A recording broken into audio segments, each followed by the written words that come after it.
an object weighs 10 Newton when measured on the surface of the earth. ಸರಿ. What would be its mass and weight when measured on the surface of the moon? ಆಯಿತಾ? So ಹೇಗೆ ಮಾಡೋದು ಇದನ್ನು?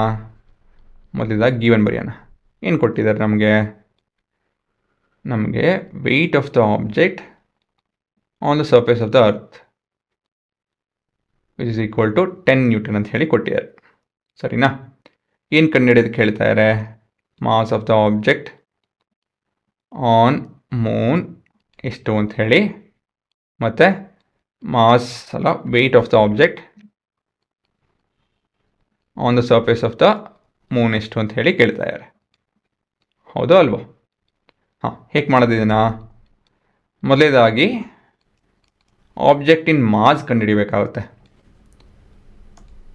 So ಹೇಗೆ ಶುರು ಮಾಡೋದು ಅಂತ ಹೇಳಿದ್ರೆ, weight is equal to mass into g ಅಲ್ವಾ? On surface of the earth ಏನಾಗುತ್ತೆ? ಆನ್ ಸರ್ಫೇಸ್ ಆಫ್ ಅರ್ತ್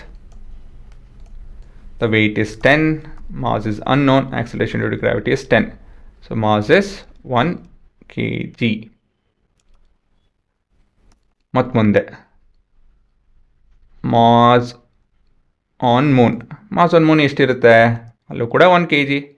ಏನಕ್ಕೆ ಹುಡುಗರ? ಏನಕ್ಕೆ 1 kg? ಏನಕ್ಕೆ ಅಂತ ಹೇಳಿದ್ರೆ, as mass is independent of what? Of gravity ಅಲ್ವಾ? Or gravitational pull. ಸರಿ ತಾನೆ? ಮತ್ತು ಮುಂದೇನೋ weight of the object on the surface of the moon will be equal to weight of the object on the surface of the earth divided by 6. ಸರಿನಾ ತಪ್ಪ? ಸರಿ. Is it not? 1/6 ಅಲ್ವಾ? So weight on the surface of the earth is 10 divided by 6. So this will be 1.67 ಇಲ್ಲಾಂದರೆ 1.7 approximately. 1.67 ತೊಂದರೆ ಇಲ್ಲ Newton. ಹೇಗೆ ಬಂತು ನನಗೆ ಈ ವ್ಯಾಲ್ಯೂ? ಏನಕ್ಕೆ ಡಿವೈಡ್ ಮಾಡಲಿಲ್ಲ ಅಂತ ಹೇಳಿದ್ರೆ, 1/6 ಹುಡುಗರ, ನೀವು ಈ ವ್ಯಾಲ್ಯೂ ನಿಮ್ಗೆ ಗೊತ್ತಿರಬೇಕು. 1 divided by 6 is equal to 0.166, 0.17. 0.17 into 10 will be 1.67 approximately.